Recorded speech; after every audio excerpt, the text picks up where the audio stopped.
Nah, mekanisme yang ada di dalam pasal 7A Undang-Undang Dasar 45 itu adalah DPR mengajukan kepada Mahkamah Konstitusi.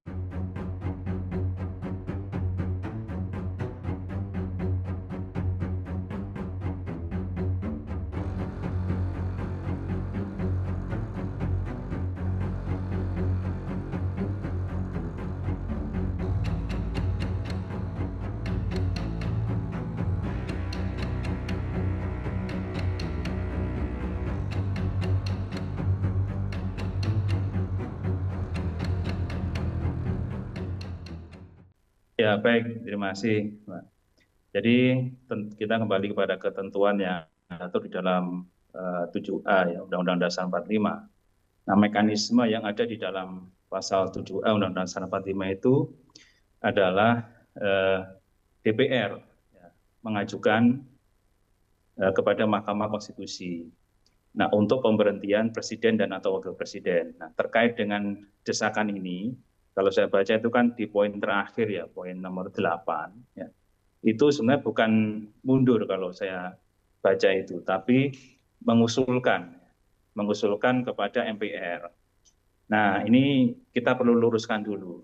Kalau menurut Undang-Undang Dasar seharusnya tidak langsung kepada MPR, tetapi DPR kepada Mahkamah Konstitusi. Baru nanti hasil putusan Mahkamah Konstitusi disampaikan kepada MPR. Nah, makanya kalau saya lihat Pak Wiranto dalam keterangan persnya itu menyampaikan bahwa Presiden agak hati-hati di sini karena itu di luar ranah Presiden sebagai kepala pemerintahan dan sebagai Panglima Tinggi TNI begitu.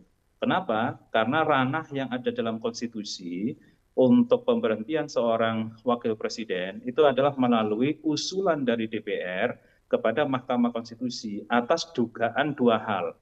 Pertama adalah dugaan pelanggaran hukum, yang kedua adalah dugaan tidak lagi memenuhi syarat sebagai seorang wakil presiden.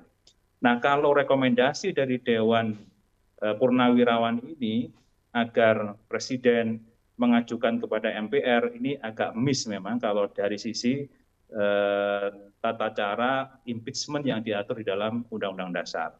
Jadi kalau boleh saya jelaskan, sebenarnya tata cara yang diatur dalam Undang-Undang Dasar, pertama DPR ada dugaan ya, tentang dua hal tadi, pelanggaran hukum atau dugaan tidak memenuhi syarat. Dugaan ini disampaikan kepada Mahkamah Konstitusi. Nanti Mahkamah Konstitusi akan mengadili. Ya. Apa saja dugaan pelanggaran hukum itu? Pertama, kalau diduga melakukan korupsi, pengkhianatan terhadap negara, melakukan tindak pidana suap, kemudian melakukan tindak pidana berat lainnya, dan satu lagi, melakukan perbuatan tercela. Ini 5 hal yang bisa menjadi faktor seorang wakil presiden diberhentikan atau diimpeach. Nah, kemudian yang kedua, dugaan tidak lagi memenuhi syarat sebagai seorang wakil presiden. Nah, inilah yang nanti akan diuji oleh Mahkamah Konstitusi apakah benar dugaan dari DPR tadi itu. Nah, tentunya dalam hal ini kalau saya memandang, kalau mekanismenya benar ya seharusnya Pak Prabowo kapasitasnya bukan lagi sebagai presiden, bukan lagi sebagai Panglima tertinggi TNI, tapi sebagai ketua umum partai, nah yang lebih relevan, ya dari ketua umum partai punya kekuatan di parlemen.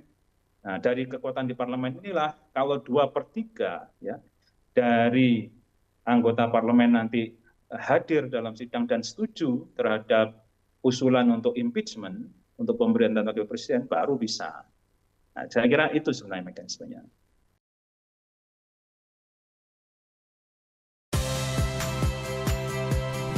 Saya Audrey Chandra, saksikan program-program Kompas TV melalui siaran digital, pay TV, dan media streaming lainnya.